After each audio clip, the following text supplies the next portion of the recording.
Okay, who would like to do this? Can I do? Go ahead, please, yeah. Namo Vishnu Padaya Krishna Pastaya Bhutale Srimati Bhakti Vedanta Swami Gitanamani Namaste Saraswati Devi Gauravani Pachanine Nirvasesha Shunyavadi Pasacha Deshatani Jai Shri Krishna Chaitanya Prabhu Nityananda Shri Advaita Gadadhar Shivasadi Gaur Bhaktavinda Hare Krishna Krishna Krishna Hare Hare Hare Rama Rama Rama Hare Hare Vancha Kalpatarvacha Kirpa Sindhuja Patitanam Pavanebhyo Vaishnavyo Bhyo Namo Namah. Jai Srila Prabhupada ki Jai. Vaishnav Jan ki Jai. Jai ho, yes, Jai ho. Okay, Ashok Krishna Prabhu, can I give you the access? Yes, Prabhu, yes, Prabhu. Thank you.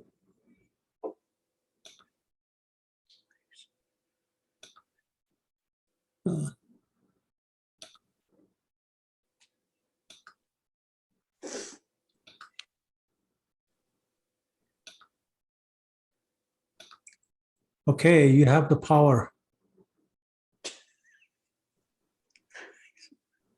All right. Okay, so any questions from last week before we start?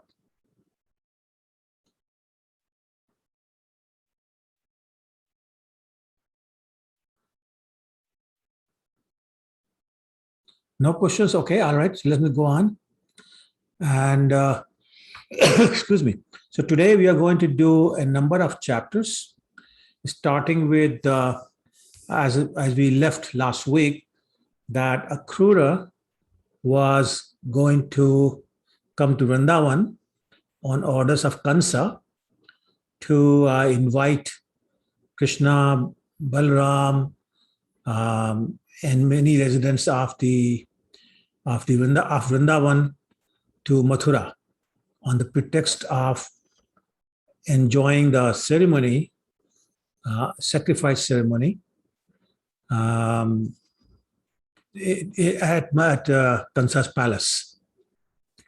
So, I mean, Akrura knew, what Kansa wants, but Akrura also knew that Krishna is Supreme Personality of Godhead and that Kansa cannot harm him at all. And it just means Kansa's demise is now very soon. As soon as Krishna comes to Mathura, that will be the end of Kansa. So with that in mind, excuse me, and with great excitement and enthusiasm in his heart, next morning after Kansa had told him to go, Akrura got ready and he got his chariot ready and all that, and he set off for Gokul. As he was traveling, he was thinking, and this is very important, so please pay attention to what Akrura was thinking. He was thinking, hey, what pious deeds have I done? What severe austerities have I undergone? What worship I have performed? Or what charity have I given in my life or in my past life that today I will get to see my Lord Krishna, my Lord Keshav? He's thinking, today all my sinful reactions have been eradicated, just gone, evaporated. And my birth, this human life, has become worthwhile. Why?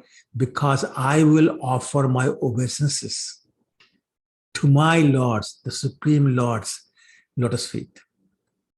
Those lotus feet are worshipped by Brahma, Rudra, and so many other, all other demigods. And Akrura was thinking, it's ironic that all the, especially Kansa, who's so envious and demoniac, has given him the extraordinary blessing by sending him to bring his Supreme Lord Krishna. Just look at the thought process. And then he's saying, again, he's talking to himself. He said, when I first cast sight of my Lord's lotus feet, immediately my sinful reactions will be destroyed completely. And then I will descend from my chariot and I'll fall at the feet of Krishna and Balaram. And even though I'm a messenger of a very envious demon, I'm sent by Kansa, my Lord Krishna will have no,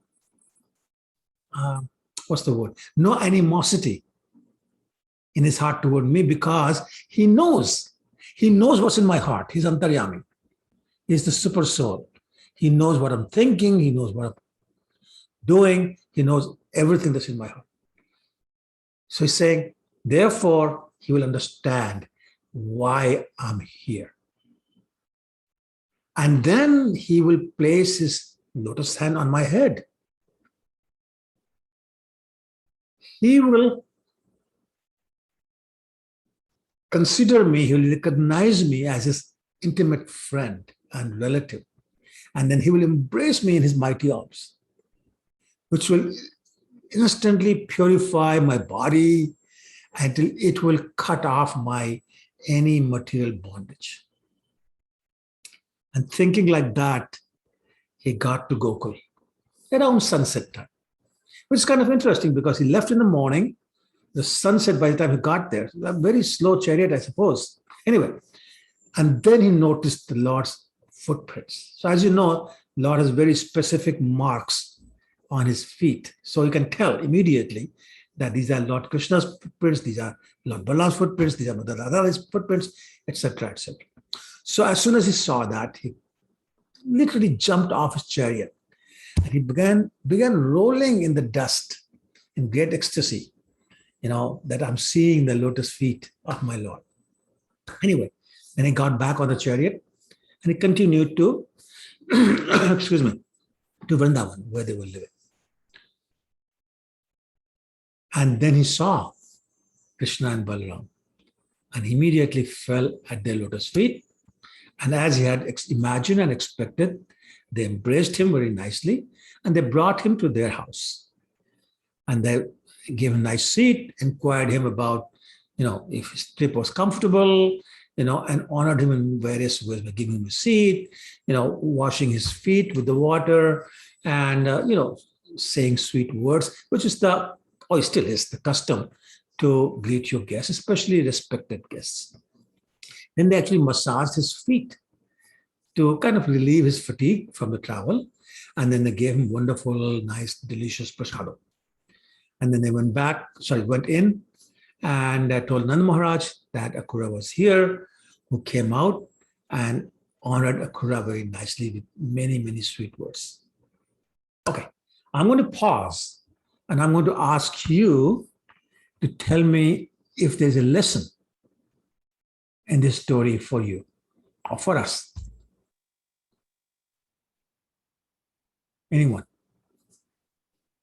What are the lessons? When we see Lord, our all sins are eradicated. Okay, all right. What else? Yeah, Prabhuji, enthusiasm to see the Lord. Number one, enthusiasm. Second thing, the etiquettes, looking at the lotus feet of the Lord, the way Akrura got up from there, and expression, meditation on the Lord before he reached, right? And he also, one way he's looking, all this thing will go away, material and all that I look at it maybe a last one, but enthusiasm, see the Lord, meditating on the lotus feet of the Lord, I think, expressing that kind of desire, that is how to see the Vaishnava or how to see the Lord. Right? To see that's what I Great. Yeah, very good. Excellent. Excellent. Yes. Anybody else wants to add anything? Great answer, by the way. God, Krishna accept whosoever comes, even if it is from a demon side. But if you Yes. go with that feeling, they give you space in their lotus feet. Absolutely. He looks at what's in your heart, not who you are or who has sent you. Yes, absolutely. Anyone else? Yeah. So basically, the lesson also is that whenever we visit Vrindavan, that should be our mood also. We shouldn't go there as a casual visitor or a tourist. I heard people from Delhi go to Barsana. There's a golf course there. So they go there, they play golf, and they go back home. That is not visiting Vrindavan. So we should have that enthusiasm to take the darshan, as Prabhuji was saying. And we should have an attitude that, we are lucky. It's a great mercy of the Lord that we are allowed to come into Vrindavan. Otherwise, we can't go. Without Radharani's permission, for example, we cannot enter Vrindavan, no matter what. So these things are very, very important. And so I really appreciated Akrura's thought process and his prayers, and prayers will come later, as he was traveling to Vrindavan. And that should be our mood as well. Excuse me.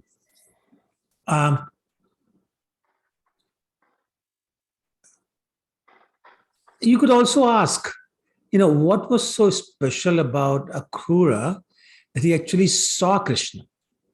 Whereas when we go, we don't really see Krishna. We can see his deity who's not different, but I'm talking about, Krishna walking, talking, moving, Krishna. So what's the reason?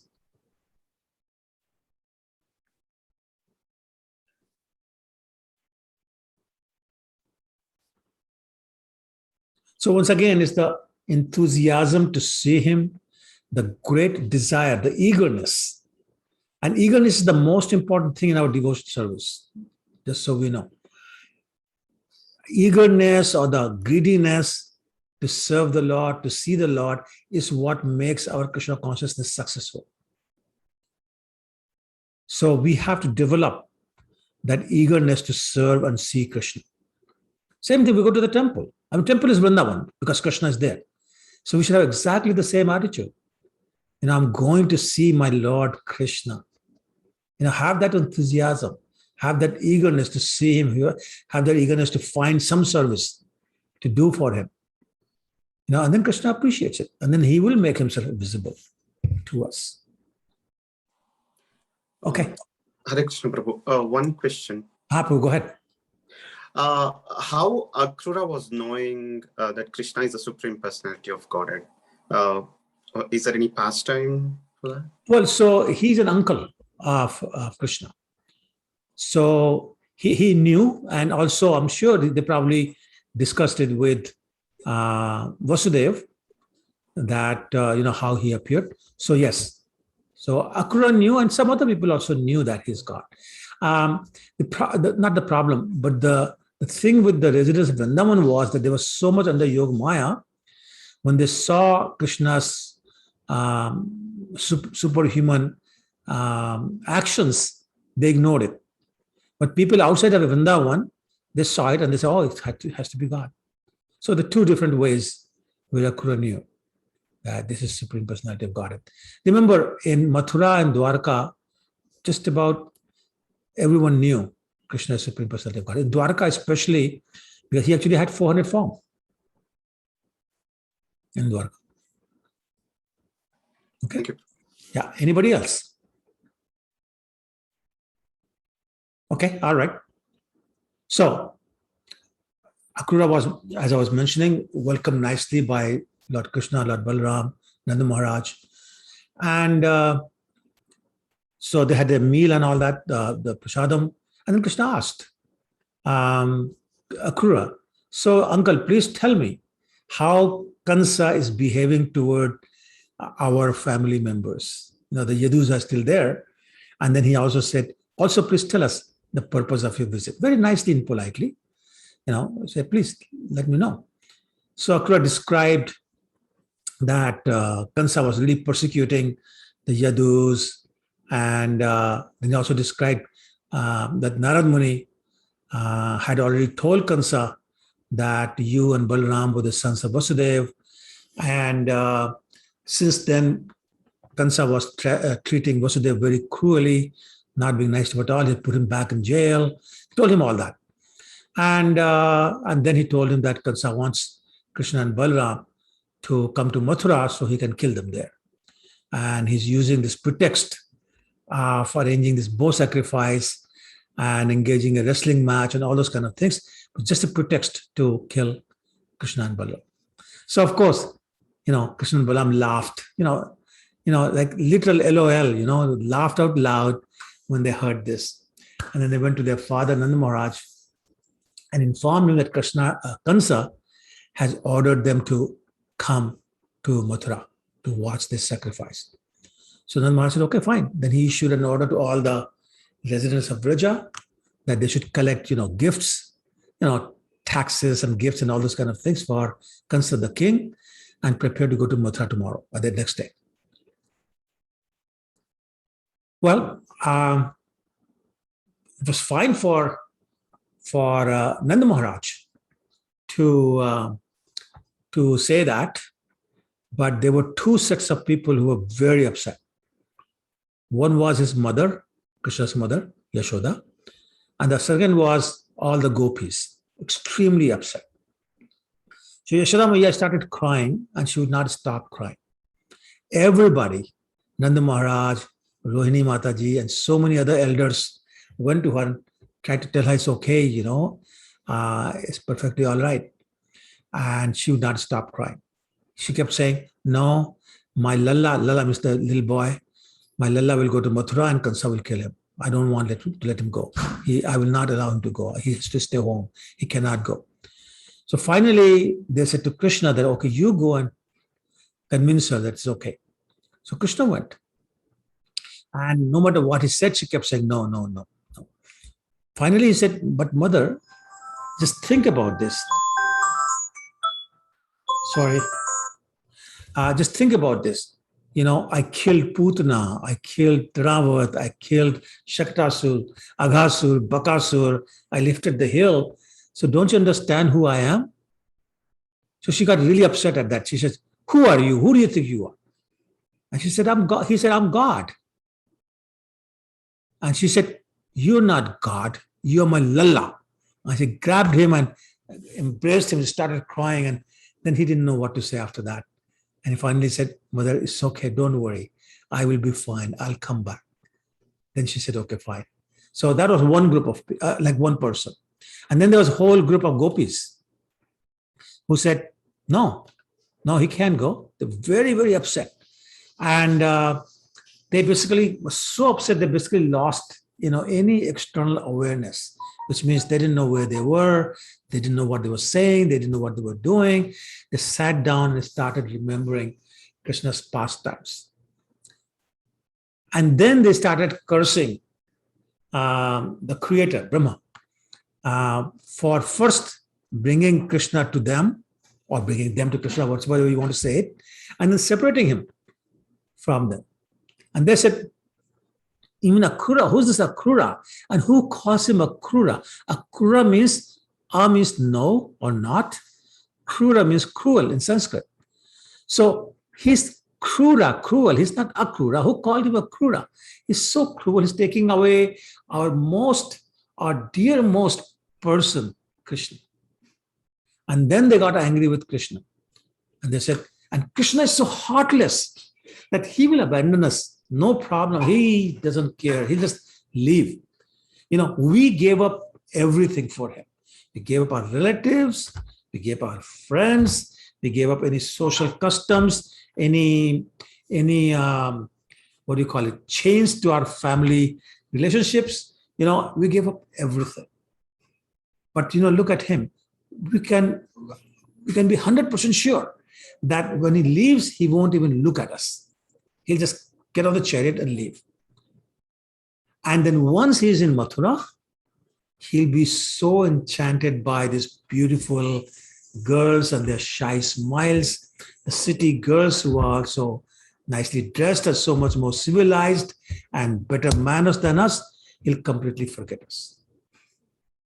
So they're talking like that. And then they started saying, maybe it's just the fate is against us. Because otherwise, all these elder people in Braja, they would have forbidden Krishna to leave. They would have said, no, stay, you can't go. But they let him go. They're actually encouraging him to go. What's happening? Then they said, okay, fine. You know what? We're not going to be shy anymore. We're going to stop Krishna from going. We'll do it ourselves. Nobody else does it. And then with that, they started crying. They started chanting Krishna's name. Oh, Govinda, oh, Damodar, oh, Madhava, why are you leaving us? They started crying uncontrollably. But unfortunately for them, even as they wept, Akrura began taking Krishna and Balaram to Mathura in his chariot. And all the cowherd men of Gokul, they were following in their wagons, bullock carts and all that. And the young gopis started walking behind them. Now, in the Srimad Bhagavatam, it says they walked behind them. In some other places, it says that they actually surrounded the chariot. And some gopis draped themselves on the wheels. And they said, we will not let it go until Krishna, pacified them. So they were just, according to Bhagavatam, they just walked behind it. And Krishna would look at them. They'll make them feel good. And but they were still very upset until they got a message from Krishna, which said, I will return. I will return. Don't worry. So then they were pacified a little bit with their minds completely absorbed in Krishna. They just stood there. And Bhagavatam says, just like a figure in a painting, they stood there, until they could no longer see the chariot or its flag or even the dust that the chariot's movement and the horses' movements were raising on the road. And then chanting the glories of Krishna, remembering his pastimes, very sadly, despondently, they went home. In the meantime, Akrura was still going on his chariot, and he stopped his chariot at the bank of Yamuna at a place that's now famous as Akrura Ghat to commemorate Akrura stopping at that place. And that Akrura Ghat, by the way, happens to be the boundary between Vrindavan and Mathura. Now, ostensibly, this was to allow Krishna and Balaram to perform, the Gayatri or whatever other mantras they were performing, chanting every day. And they drink some water, from Yamuna, nice sweet water. And so they got off the chariot, they did their mantras, they drank the water, and came back on the chariot. And then Akrura went with their permission to bathe in Yamuna. So as he was bathing in Yamuna and reciting the mantras, he was suddenly startled. He saw the two lords, Krishna and Balaram, standing in the water. So he came out of the river and returned to the chariot, but he saw the same two lords sitting on the chariot. So then he returned back to the water and he saw the same two lords standing there. And he couldn't figure out if one is real, one not so real, just totally amazed. And then the scene changed.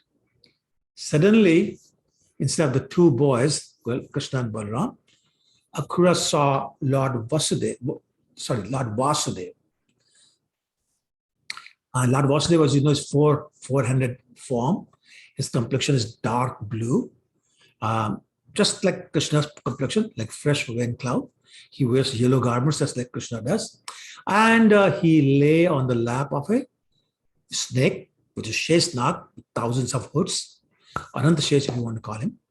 And all these siddhas and charanas and gandharvas and even some demons were standing there with the head bowed down and glorifying the Lord. The Lord himself, by the way, had thousands of heads. Anyway, then he saw that he was lying down peacefully on the Ananta Shesh, the Sheshnag. And And what was I going to say? There were other personal attendants like Nandan, Sunand, etc.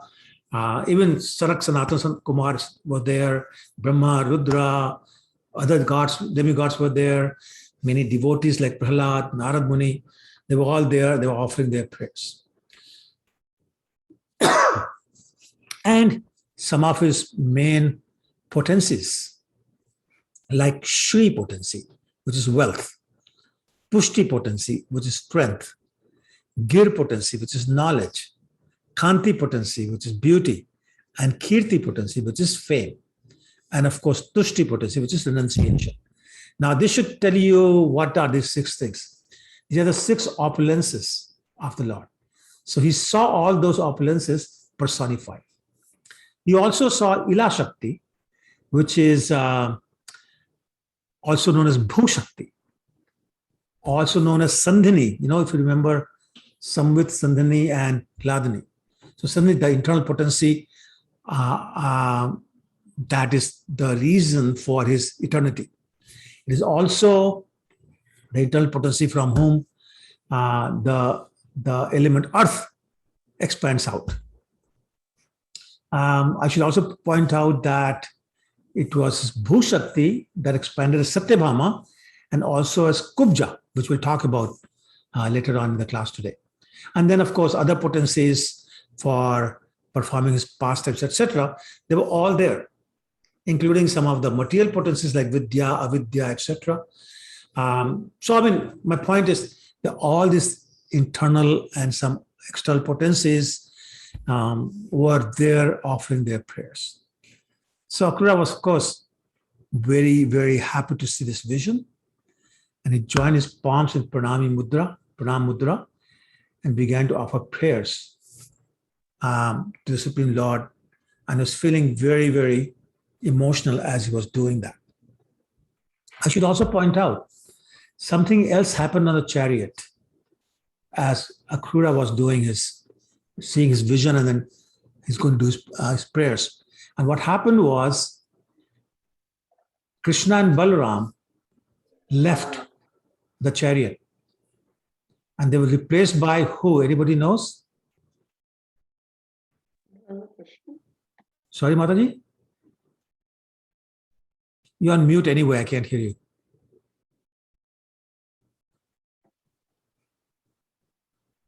Okay, anybody knows who replaced Krishna and Balaram on the chariot that Akrura ended up taking to Mathura?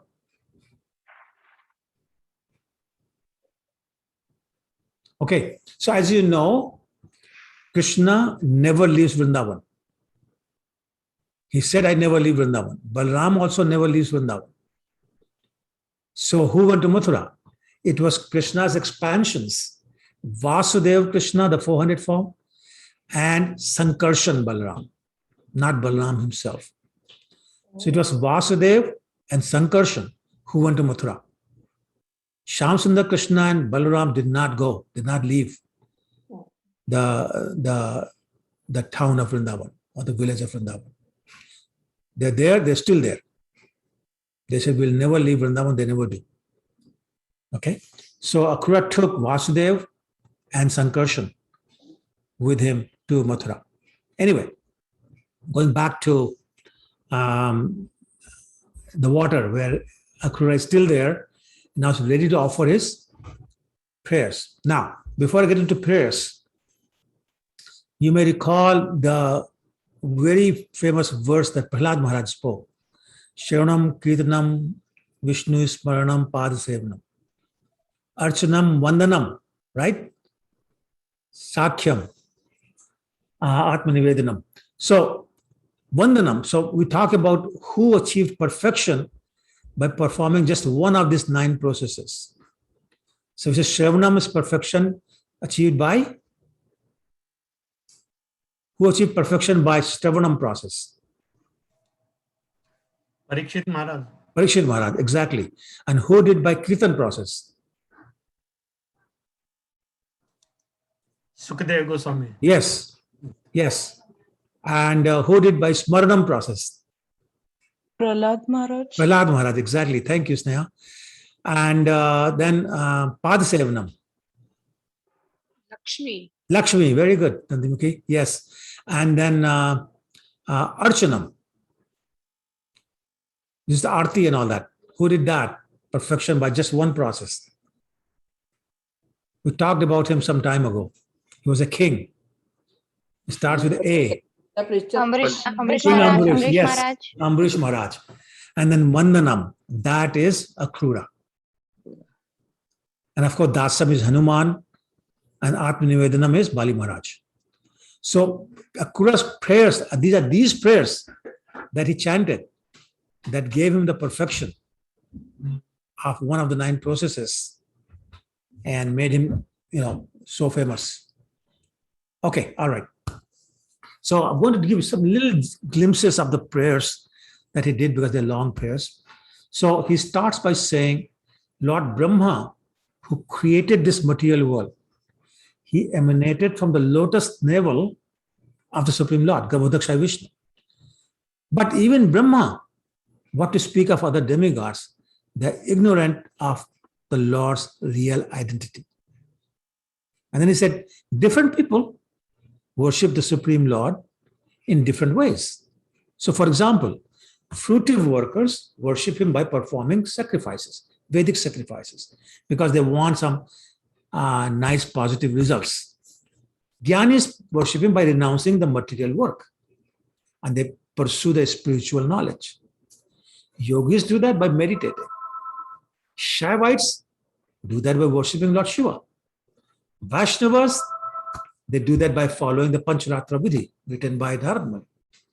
But the ultimate purpose of all these is to get the favor of Lord Vishnu, the Supreme Lord Vishnu. In other words, the ultimate purpose is to please the Lord. In Bhagavatam, there's a 3 or 4 verses. They start with, how do they start? Vasudeva Paraveda, Vasudeva Paramakha. They're saying the purpose of studying the Vedas is Vasudeva. Purpose of doing 5 sacrifices is Vasudeva. The purpose of performing austerities is Vasudeva. Purpose of gaining knowledge is Vasudeva. And Vasudeva is the ultimate religion, ultimate duty. So same thing. Akrura is saying the same thing, that the whole purpose of all this is to worship Lord Vishnu. And he gave the example. Just like rivers may come from all directions, but ultimately they merge into an ocean. So similarly, you can be worshiping anything in different ways, but ultimately the purpose is to worship Lord Vishnu. And then he talks about the Virat Roop, the universal form, which, as you know, is an imaginary form of Lord Vishnu. Or Krishna, I want to say it. And as Krishna showed to Arjun, all the living beings move about within the Lord along the path of what you would call material work.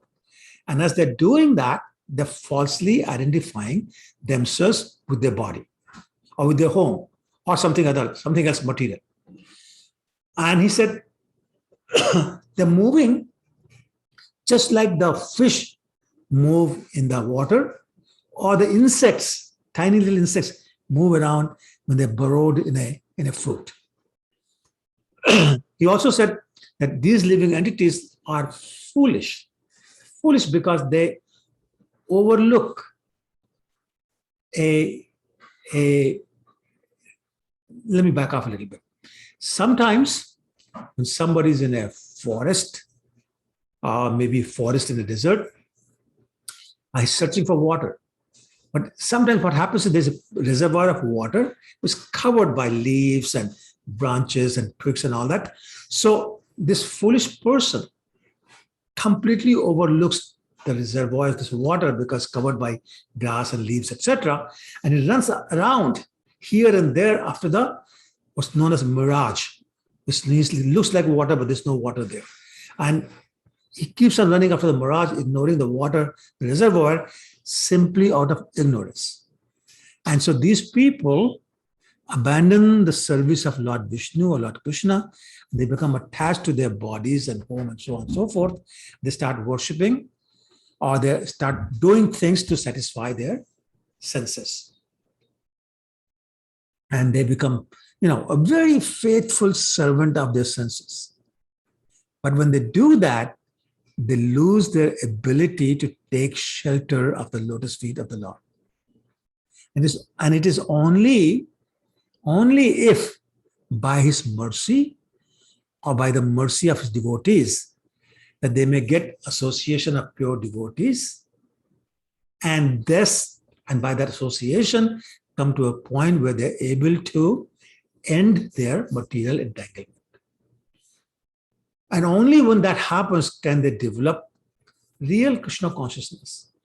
And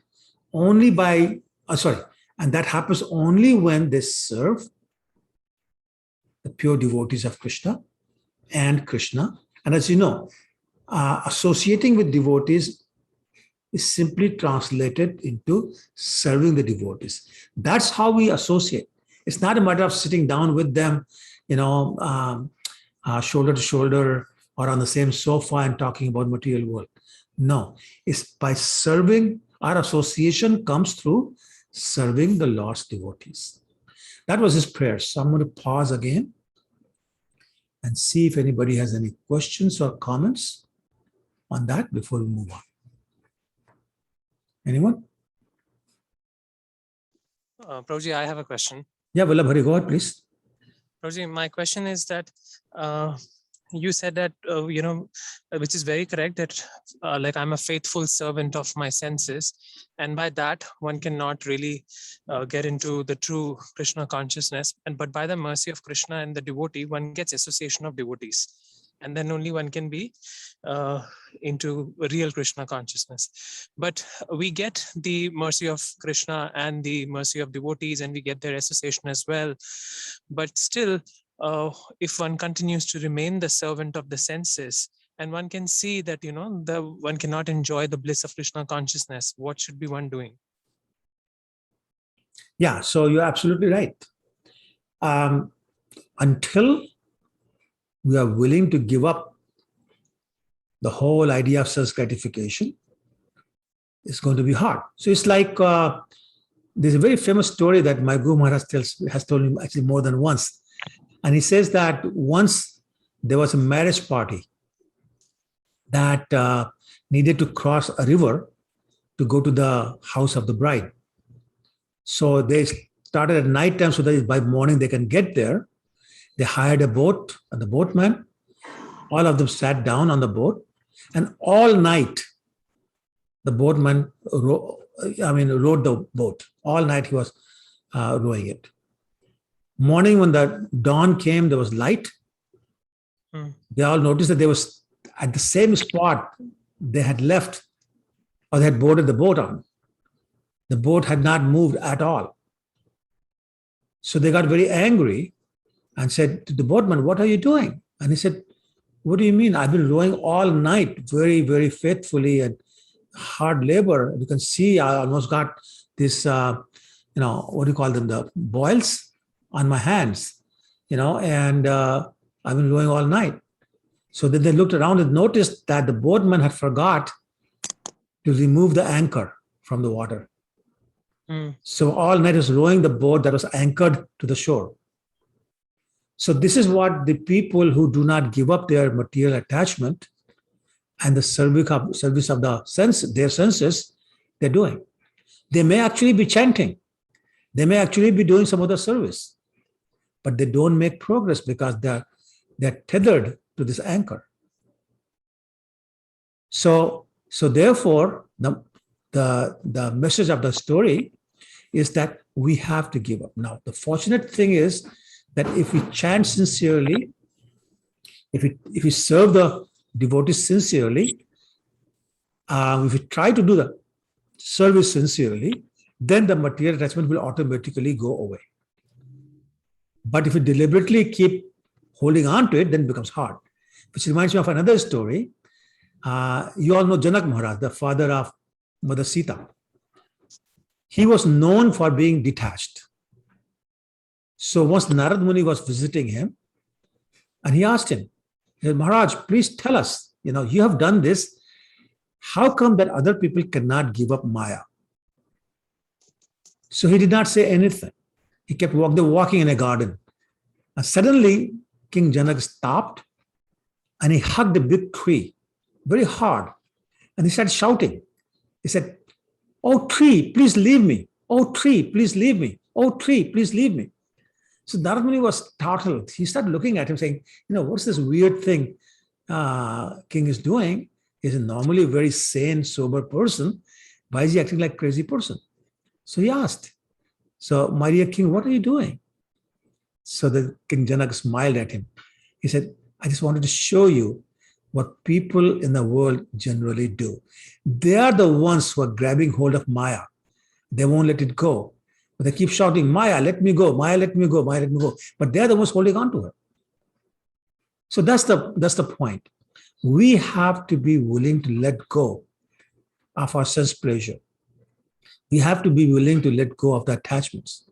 And if we are, then that will happen simply from the performance of service to the devotees and the Lord.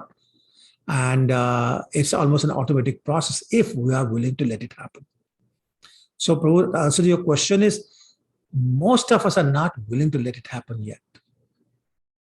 I was telling a group of people the other day that if Krishna suddenly appeared in front of us today, right now, and he said, "All of you come with me to Golok Vrindavan," many of us may be tempted to say, "Let me go home and tell my wife or my husband or my children that I'm leaving.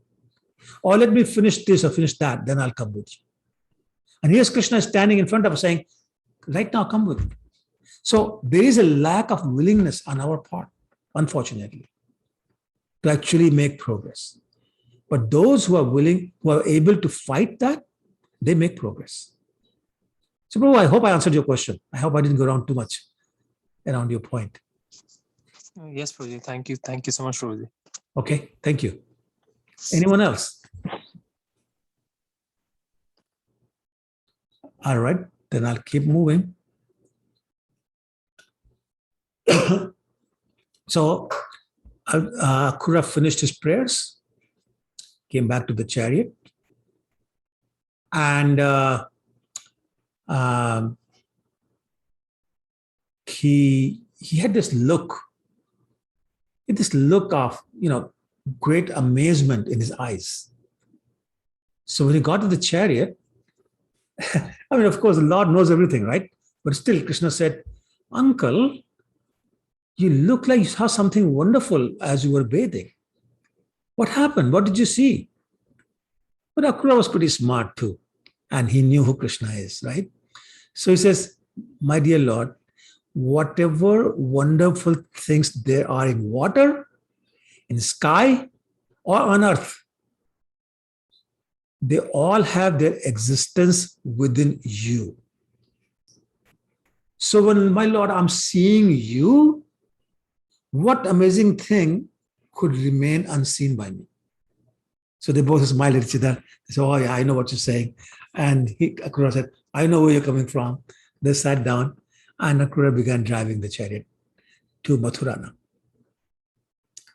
So late afternoon, they got to Mathura, and just outside, the outskirts of Mathura, the whole troop, like Nanda Maharaj, other cowherd men and cowherd boys, some women also who had come in their own wagons, they were waiting to meet up with Krishna and Balaram and Akrura just outside of Mathura in a garden. So they had their meeting there, and Akrura said, "My dear Lord, please come to my home. Please visit me at my home." And he was really desperate. He really wanted Krishna to come to his house. And he said, "If you come, my house will be sanctified and I can get an opportunity to serve you. My family can get an opportunity to serve you. It would be really nice." But Krishna said, "No, I want to see the city. My friends want to see the city. And I promise them I'll take them around the city to see the sights." And he said, "Don't worry, uncle. I'll come to you after I kill Kansa." So Akrura had no choice. He wasn't very happy about it. They said, "Okay, fine." So he said, "Goodbye," or maybe as in French, they say, "Au revoir," like "see you later." And went to King Kansa, informed him that Krishna and Balaram had arrived, and then he went home. In the meantime, Krishna and Balaram, they took their friends, cowherd boys, with them to see the beautiful city of Mathura. Now, just don't forget, these boys are coming from a small village called Vrindavan, which is mostly forest. There's not much else there. There are no buildings. There are no skyscrapers, nothing. There are no wide roads. There are hardly any roads, actually. Basically, the road is made because you keep walking on the same path, so it becomes a road. And that's about it. So now they're in the city of Mathura. Big change. It's like if somebody from a village in India goes to Mumbai or comes to London or New York, you can imagine the reaction. So that's the reaction these boys were having. Anyway, at the same time, the women of Mathura, they had heard so much about the beauty of Krishna and Balaram. So when they heard Krishna and Balaram have entered the city, they hurriedly, assembled together and went out to see them as they entered the city. And there was what's called Rajpath, which is like the King's Road. So they were walking on that. They were surrounded by their friends. They were all walking to see the city. But it was funny. These people wanted to see the city, but the people in the city wanted to see them. So there was like kind of a competition, who's seeing whom. Anyway, let me describe how the women were reacting to the presence of Krishna and Balaram in their city of Mathura. So what happened? Some of the women, they actually climbed up on the roof of their house so they can have a nice look of Krishna. It's like some people, sometimes in Janmashtami, a lot of people go to the balcony in our temple in Toronto so they can get a better look, a better view of the deities because so crowded. Anyway, so they did that. Some of the ladies, they were in such a rush to put their clothes and ornaments on, they put them on backwards. Or they put their shirt with the lehenga should have gone and put lehenga with the shirt should have gone. Things like that.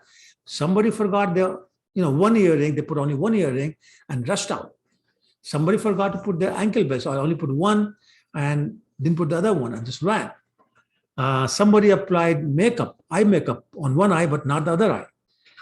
Somebody on one cheek, but not the other cheek. Somebody was taking their meal. They heard Krishna is here. They left it and ran. Somebody was taking a bath or somebody was giving bath to their baby, just left it and just ran. Some women were sleeping and they at once got up and just ran. And they heard the commotion that Krishna is here without bothering to change or putting makeup on or anything. Some mothers were feeding their babies. They threw them on the ground and ran to see Krishna. So that's the kind of reaction these ladies had just to the news that Krishna is here. So you can imagine what happened when they actually saw Krishna. Krishna totally, literally, completely, utterly captivated these ladies' minds. Especially when he looked at them with his glances, his beautiful smile. Just imagine a girl or a woman feeling Krishna is looking at me, is smiling at me. You can imagine the reaction, just like the gopis had during Ras Leela. Anyway, so basically Krishna created a festival of eyes. Or I should say festival for the eyes of these gopis. The ladies had heard so many stories about Krishna and his beauty.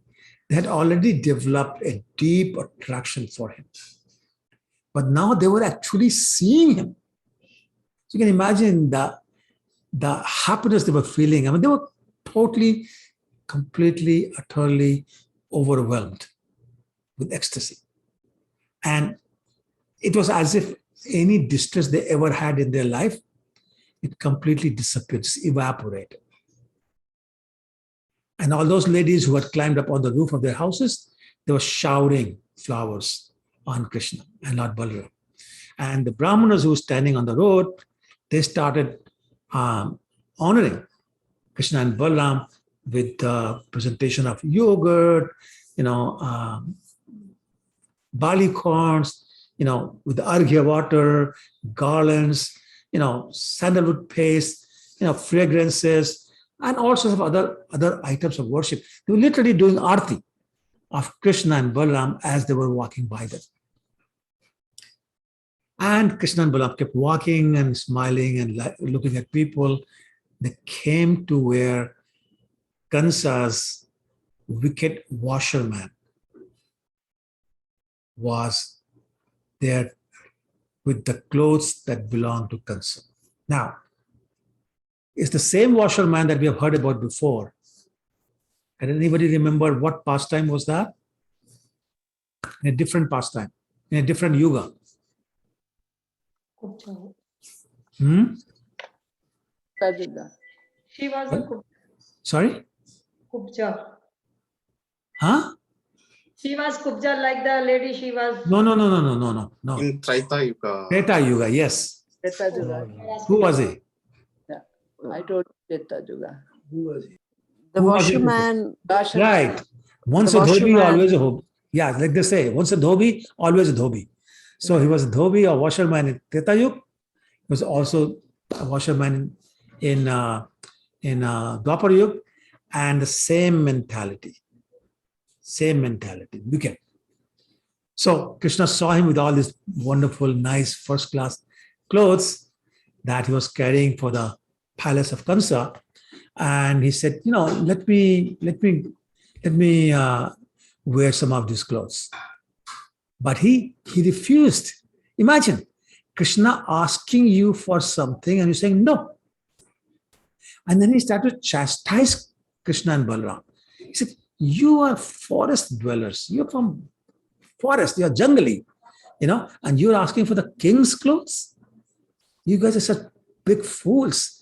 Get out of here and do that quickly if you want to live. Because if somebody who's king's soldier or somebody sees you wanting to get his clothes, they'll kill you right now. So get out. Well, that made Krishna very angry. And he took his fingers like this and he poked his neck with his fingers and literally beheaded just with his fingertips, that washerman. His head fell down before his body did. And all the assistants of this washerman, when they saw that, they ran for their lives. They dropped their bundle of clothes on the spot wherever they were standing, and they ran off wherever they could in all directions.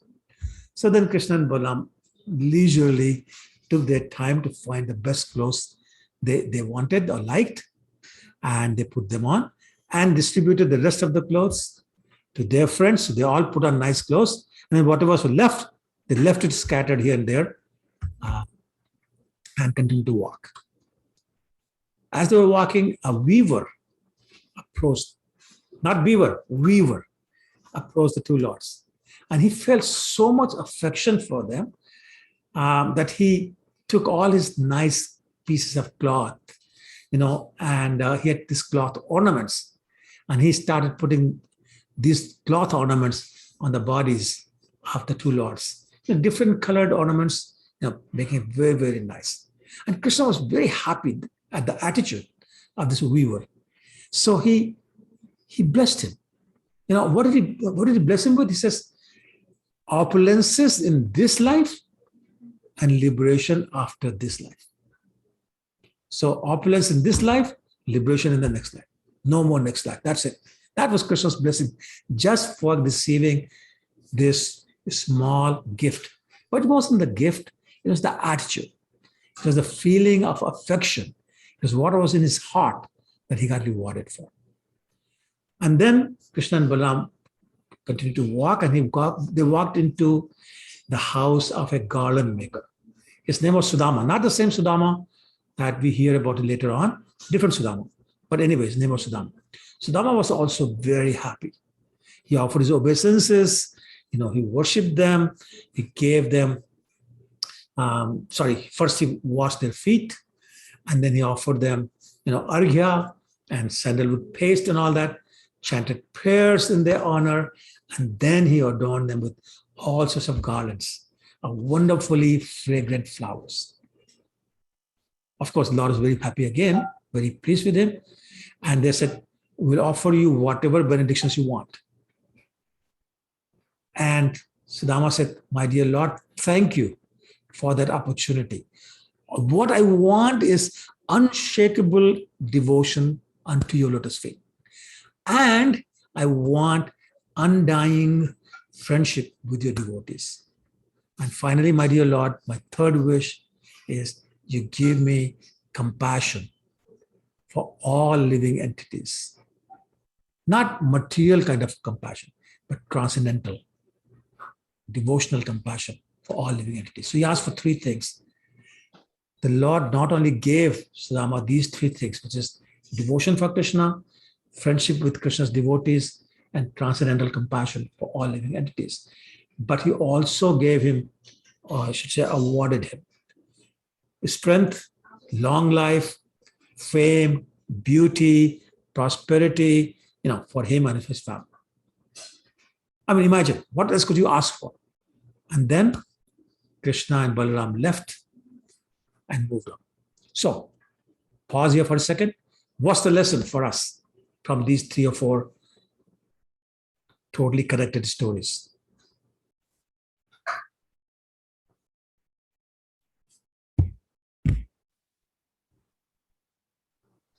Anyone? Yeah. If you ask Prabhuji. for Krishna, everything is a byproduct. Absolutely right. Absolutely right. Absolutely right. Yes. Anybody else? Yeah, everything, Prabhuji, belongs to Krishna and just offering to him with a love. And if you don't do, then you see that the washerman's fate. So it is a, what do you call it? It's a, two-way, ended. And so either serve him happily and be everything, otherwise you get perished. Yeah, that's right. I mean, you either serve Krishna or you pay the price of not serving Krishna, which is material entanglement. And Krishna's service doesn't always mean poverty. Like Krishna here actually awarded opulence, strength, long life, prosperity, everything. Right? So very, very important that we remember that Krishna doesn't always take away your opulence. It's in special cases only. There's so many examples. Prahlad Maharaj, Lord Nrsimhadev insisted that he become the emperor of the universe for not just a few years, for thousands of years. Dhruva Maharaj, when he said no, 36,000 years, you be the emperor. So, I mean, so many examples. But we have to have the loving feelings and the mood of surrender. And when you have the mood of surrender and loving feelings, you want to give anything you have to the person you love. You want to do anything you can for the person you love. And that's the feeling he's looking for. And the eagerness and the feeling to serve in that way is what Krishna is looking for. When we do that, we get awarded the ultimate. That is his love back, his shelter to us. Okay. Anybody else has any other comments or questions?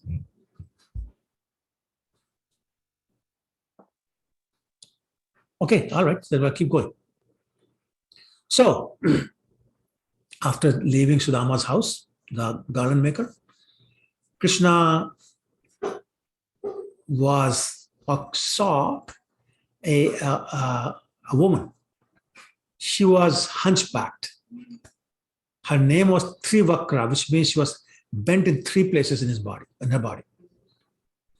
And she was actually a maidservant of Kansa, and she was carrying a tray of wonderful, fragrant, most expensive ointments that were meant for Kansa to use. When the Lord saw her and the ointments, he asked her, who are you, my lady? And can we please have some of your ointment? I mean, Kubja was just completely taken by Krishna's beauty, his joking words. And she said, take it all. Take it all. Just take it all. No problem. And Krishna did. And Balaram did, and the friends did. They all used this fragrant ointments on their bodies. Now they became very nice, fragrant. Krishna was very pleased at her attitude. So what did he do? He stepped on her toes with his lotus feet. And with his hand like this, he took hold of her chin and went lifted it up. Just from doing that, he straightened her spine and turned her into a gorgeous, great-looking woman. Beautiful. Now this Kubja, which means actually literally means hunchback, she became beautiful, charming young lady. And as soon as that happened, she started to feel lusty desires for Krishna. So she grabbed the edge of Krishna's upper cloth and said, please come with me to my house. In front of Balaram and all the cowherd friends. Krishna noticed that the boys at Balaram's looking at him, with a kind of a sly smile on their face. So he felt actually embarrassed, that, these people are seeing what's going on here. So he blushed, and blushingly he said to Kubja that, I'll come to you after I've taken care of my business here. And then, I'll relieve your mental torment or whatever it is that you feel. And they continued their sightseeing tour of Mathura. So as they were walking along, I should say, on the King's Road, the Rajpath, there were merchants on each side of the road. They also worshipped them. They gave them various offerings. And Krishna kept asking, so where is this place where the bow sacrifice is going to happen? Where's the bow kept? So they showed him. He arrived at the arena and he saw this wonderful, wonderful bow, which was being guarded by a whole bunch of security guards who worked for Kansa, obviously. And Krishna and Balaram kept walking, and the guards tried to stop them, but they didn't stop. They got right to the bow. And Krishna picked it up very easily and tried to string it. And by stringing it, he broke it into two pieces, right in the middle, broken. And it produced a unbelievably striking terror in the heart of everyone, including Kansa. This ear-splitting sound it made. And the guards were so angry, they started attacking Krishna and Balaram. They were saying, seize him, kill him. But Krishna and Balaram, what did they do? They picked up one piece each of the now broken bow. And with those pieces, they killed all the security guards. Then some of the other armies of Kansa came to attack them. They killed everyone, the whole army that was sent, with just these two pieces of the bow. And casually, they continued with their tour as if nothing has happened. Well, some of the city people were seeing this amazing prowess of Krishna and Balaram on top of their amazing beauty. And they said, these cannot be ordinary boys. There must be some big demigods. That's all they could think of at that time. Anyway, by this time to sunset, they came back to where the other Brajvasis were staying in that park. They had their evening meal and they went to sleep very comfortably, no worries. But Kansa was not so fortunate.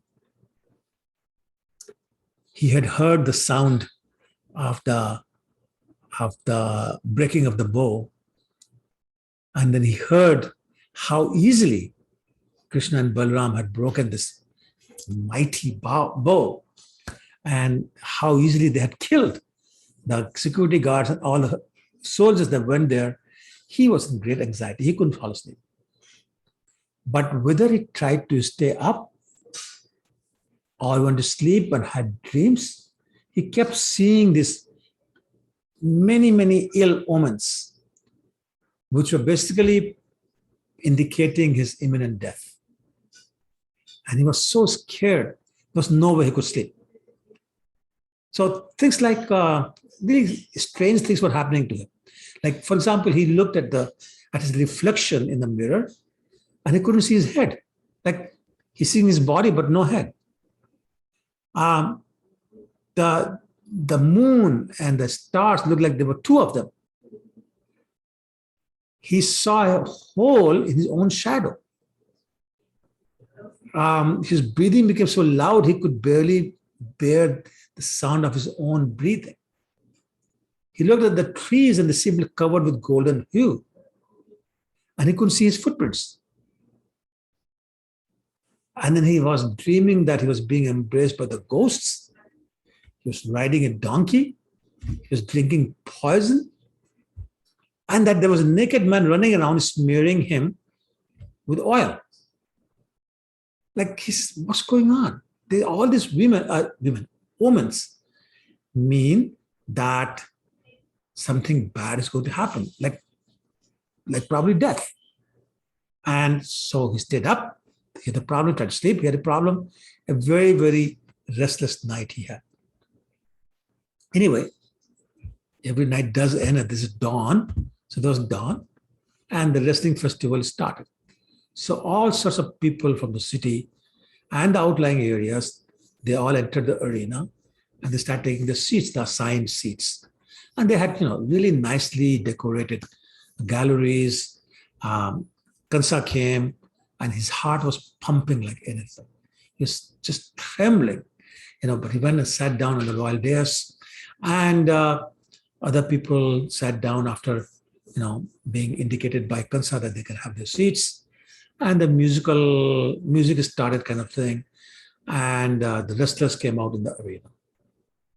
So there was a scene inside the arena. Now, after Krishna and Balaram and other boys and men, they finished their morning rituals. They heard the sound of kettle drums and other music to indicate the function was about to start. The wrestling match was going to start. So they also proceeded towards the arena. But as ordered by Kansa, right at the gate of the arena, there was this big elephant whose name was Kuvaliyapid. He was blocking the gate at the urging of his Mahut. Mahut is the keeper. Before I go to the rest of the pastime, let me tell you a little bit about his background of the Kuvaliyapid. Who was Kuvaliyapid? So in his previous life, he was actually the son of Bali Maharaj. His name was Mandagati, which means one who walks very slowly. It's kind of an interesting name for a prince. Anyway, he was very strong. He was strong like he had the strength of 100,000 elephants. Not 100, not 1,000, but 100,000 elephants. By comparison, Bhima had the strength of only 10,000 elephants. This guy had the strength of 100,000 elephants. Anyway, he went on a pilgrimage, and he went to Rangkshetra to see Sri Rangadev. And he was pushing his way through the crowd, pressing people with both arms, as if he was mad like a wild elephant. Unfortunately for him, in that crowd, there was a very powerful sage by the name of Trita Muni, who also got pushed like this, and he fell to the ground. So when that happened, he got very angry. So Trita Muni got very angry, and he cursed Mandagati to become an elephant. He says, "You are walking and acting like an elephant, go become an elephant." So Mandagati came back to senses right away. Oh my God, this is a powerful sage. What have I done? So he bowed down, folded his hands, and pranami mudra, and said, "Please forgive me." And said, "Please tell me, how will I ever become free from being an elephant?" So Trita Muni was, easily angered, easily satisfied. He was pacified. His anger was gone. And he said, "I'm pleased by your attitude. So you will attain liberation from Lord Krishna's own hands." So what a curse, a blessing in disguise. Now, so that was how he became Kuvaliyapid. I want to also share with you, and I hope I won't run out of time, the story of what happened when he became Kuvaliyapid. So even as an elephant, he had the strength of thousands of elephants. And one time, Jarasandh, you may recall his name, was not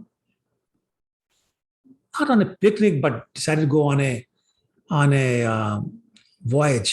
And he stopped by near this river, and his army camp was set there. And he was resting in his tent. Suddenly he heard this commotion. He came out and saw this elephant just destroying the whole camp. And thousands of soldiers were trying to capture him, and they were not able to. Finally, they managed to capture him. They put him in a cage. And so anyway, so everybody went back to sleep. At night, Kuvaliapid elephant broke the cage and ran away. So in the morning, all they saw was broken cage, no elephant. So anyway, they went about their business. They said, okay, whatever. And 3-4 hours later, suddenly there was this sound of thud. They noted the same elephant had fallen like from the sky in their camp. So they said, what's going on? So they figured out somebody must have thrown him.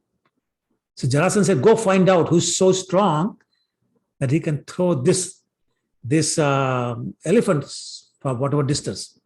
So they went 5-6 kilometers away. Kansa was camping also. And Kuvaliapid, after he ran away from the cage, went to his camp and started destroying his camp. So Kansa alone fought with him, picked him up and threw him 4 or 5 kilometers away. And he landed back in Jarasandha's camp. So when Jarasandha found out how strong Kansa is, he said, I like you. And he gave his 2 daughters, Asti and Prapti, as to be his bride. So he gave away his 2 daughters in marriage to Kansa. And that's how Jarasandha became the father-in-law of Kansa and a very trusted advisor as well. But anyway, so that was Kuvaliapid, his history. So now, just imagine I'm just coming back to the story now. So he's blocking the way. And the Mahud, the caretaker, is deliberately asking him to do that. And he's keeping the elephant right in the middle of the gateway so Krishna cannot pass. So Krishna said, okay, fine, time to fight. So he tightened his dress and he went with his arms like that. And he said to the Mahut, the caretaker, he said, you give way now and let me pass through the gate. If you continue to block my way, I shall send you and your elephant to the house of Yamraj. Be warned. Well, the caretaker felt really insulted by Krishna. He became very angry and he provoked the elephant Kuvaliapid to attack Krishna. So sure enough, the elephant rushed towards Krishna and tried to catch him with his trunk. But Krishna punched him and very quickly moved behind the elephant between his legs. Now, I don't know how many of you know that elephants cannot see, or let me say it this way, they can only see what's in front of them. They cannot see anything under their body or behind them unless they turn around. So Kuvaliapid could see Krishna, who was hiding behind his legs. But they have a very strong sense of smell. So his sense of smell, he could figure out where Krishna is and try to capture him with his trunk. But Krishna escaped the attempt and again ran behind the elephant because he had turned around. And this time Krishna caught his tail. So now try to imagine this huge elephant, little Krishna is holding the tail of the elephant and is dragging him, pulling him with the tail. And he actually dragged Kuvaliapid, Bhagavatam says 25 yards. And then he started to pull him from left side to right side to left side. Basically, he was having fun just like he did with the calves when he was a little baby. They'll grab, Krishna and Balaram will grab the tails of these calves and tug at it. And being scared, the calves will run and the tail will go like this, like a pendulum, and Krishna and Balaram will be having, the swing. They'll be swinging. So Lord Krishna was remembering that pastime and was pulling the tail of the elephant this way and that way, sometimes left, sometimes to right. Anyway, and then Krishna came back in the front of the elephant, and before the elephant could react, he gave him a strong slap and then slipped away again from his view behind the legs. So now Kuvaliapid is running in circles, trying to catch the Lord. Every once in a while, he managed to touch the Lord, But Lord will escape again. Lord was outmaneuvering this elephant like crazy. He was driving him crazy so much that he actually made the elephant trip and fall down. And then the elephant got up. And then Krishna did something wonderful. He came to the front so the elephant could see him. And just like playfully, Krishna fell on the ground. And when the elephant saw that Krishna has fallen down, he said, it's my opportunity. And he tried to push one of his two tusks through the body of Krishna by forcibly stabbing it. But Krishna was too quick for him. Krishna got up and left, and the elephant ended up stabbing his tusk into the ground. And you can imagine how much that would hurt. Now he was really angry, the elephant, very angry. And in the meantime, the Mahood, the caretaker, was goading him, to do more, provoking him like that. So then the elephant rushed madly towards Krishna. But as soon as he came within the reach of Krishna, Krishna caught hold of the trunk of this elephant and pulled him down. And he fell. And as soon as he fell, Krishna climbed up on the elephant's back, and he actually pulled out one of the tusks. And with that tusk, he killed the elephant and the keeper. And then Lord Balaram pulled out the other tusk, and then each one of them keeping one tusk on their shoulder. And they were like, Bhagavad Gita uses a wonderful word, because they were decorated with perspiration, and they were sprinkled with the blood of the elephant, but they looked amazing. And with that pose, imagine they're carrying a tusk like a mace on their shoulder. They proceeded towards the wrestling camp. And all the boys, the cowherd boys, they were accompanying them, they were following Krishna and Balaram, and this is how they entered the arena. Now, something very interesting. When Krishna entered the arena with Lord Balaram and the friends, he appeared differently to different people according to their different relationships or mellows they had with Krishna. So, for example, to the wrestlers, he appeared like Thunderbolt. To the people in general, he appeared like, what a beautiful, gorgeous person. To the female, he appeared like Cupid. To the cowherd men who were there, it looked like, oh, this is my boy Krishna. This is my boy Balaram. He's coming from same village, Vrindavan. The kings who were there, they saw him. He's the strongest. Nobody can be stronger than him. To Nanda and Yashoda, they said, my Lalla, my baby is coming.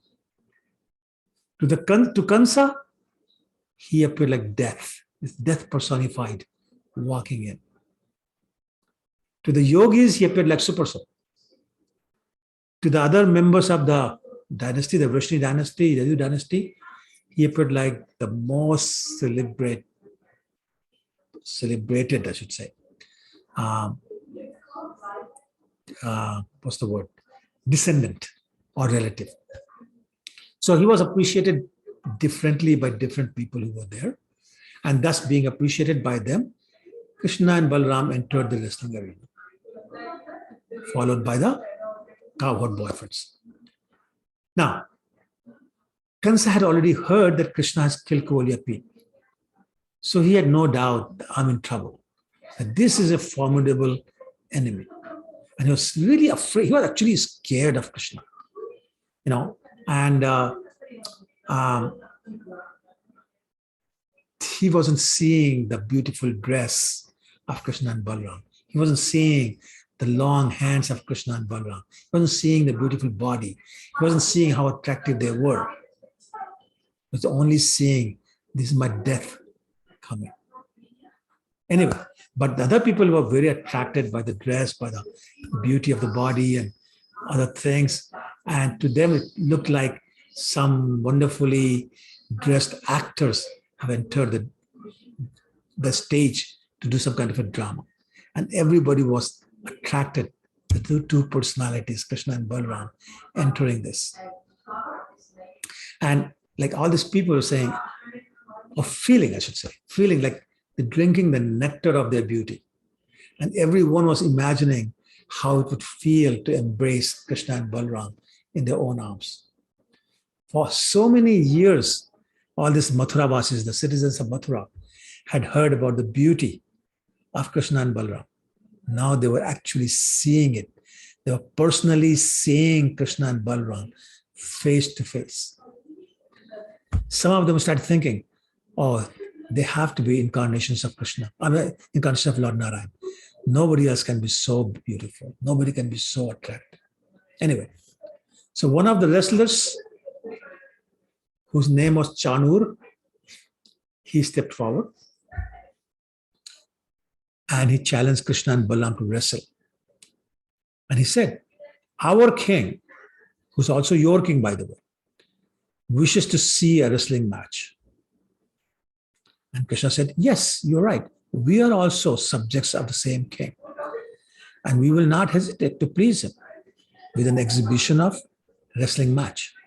However, please, my dear sir, note, we are mere children. We're just little children. So we should be allowed to wrestle with someone our size. When Chanur heard Krishna speak like that, he kind of smiled and he said, you're no child. You know, young man either. Neither is Balaram. He is the strongest of the strong. I mean, don't give me this nonsense. You just now, very easily, as if in a play, you killed Kovalya, the elephant with the strength of thousands of elephants. Just killed him so easily. So therefore, you should fight some powerful wrestlers. Don't talk about finding somebody your size. There's nothing unfair about you fighting us, the powerful wrestlers. And then he said, okay, Krishna, you wrestle me, and Balaram would wrestle Mushtik.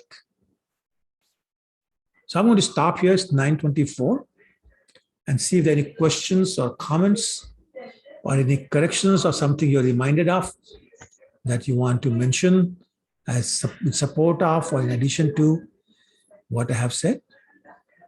Anyone?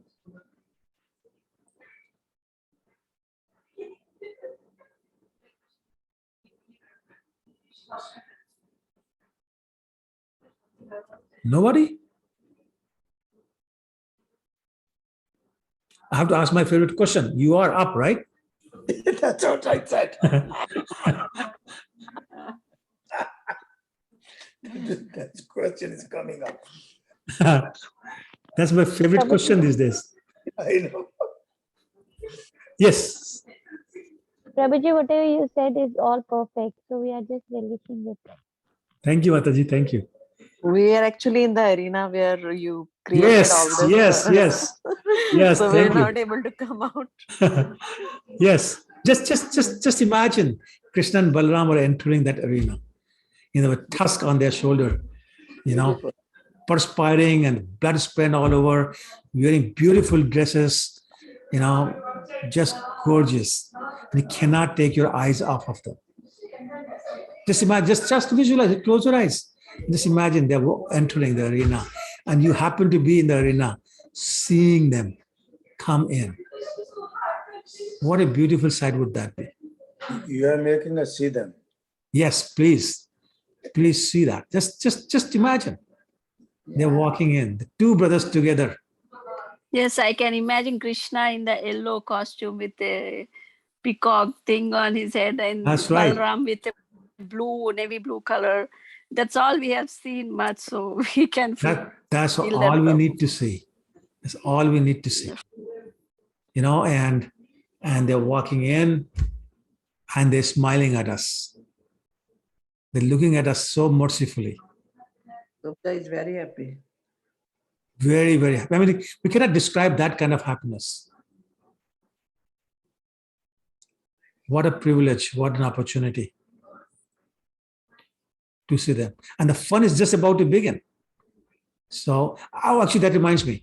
Next week, Thursday, is my Guru's Vyas Puja. So I'll be at a different program. So I'm afraid I will not be able to give the class next week. However, if there's somebody who wants to volunteer to give the class, you're more than welcome. Take it over from me. It will be chapters 48 onwards, whatever number of chapters you think you can cover. You're welcome to volunteer and take that. Otherwise, we'll skip the week and we'll do it after. So no class otherwise on 2nd September, and we meet on 9th of September. But again, I invite you to anybody to volunteer and take the class.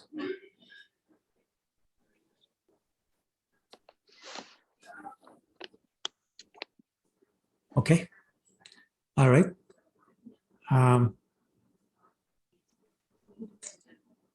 Anything else? Okay, then I will say thank you very much for your patience. Thank you for your attention. And we'll see you in 2 weeks. Some of you I'll see next week, but others I'll see you in 2 weeks. Happy Thank you. Janmashtami, Prabhuji. Thank you very much, Mother Mary. I appreciate that. And thanks. Same to you. Please enjoy your celebration in Vancouver. And, But Wednesday will be class. I'm sorry? Wednesday will be class. I don't think so. I don't think there's a class on Wednesday either. Wednesday, Friday, Thursday, both days. Wednesday, Thursday, no classes. Yes. Next week. Okay. Week after we continue again. Okay, thank you. Thank you. Thank you. Okay, all right. Hare Krishna. Hare Krishna. Thank you, Prabhuji. Vaishnavebhyo namo namo. Jai. Srila Prabhupada ki jai. Jai. Actually, we are watching very good movie. Really. Sorry? We are watching very good movie. Oh, thank you, Nandimukhi. You're the best. Thank you. Hare Krishna. Hare Krishna. Hare Krishna. Hare Krishna, everyone.